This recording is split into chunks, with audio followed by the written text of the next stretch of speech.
Hello,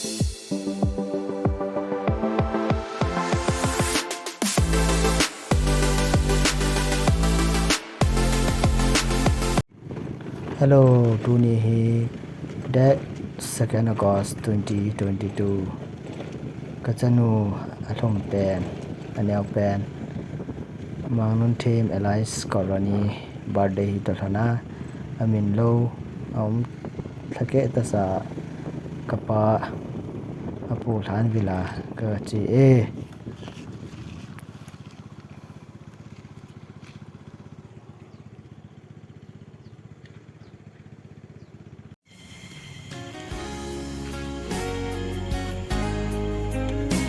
Tuni ni kwa hi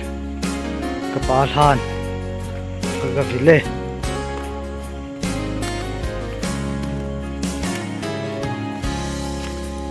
Nakacho na full bat yung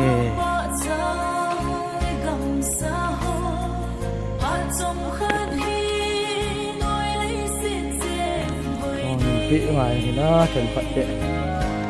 ra dòng full bat yung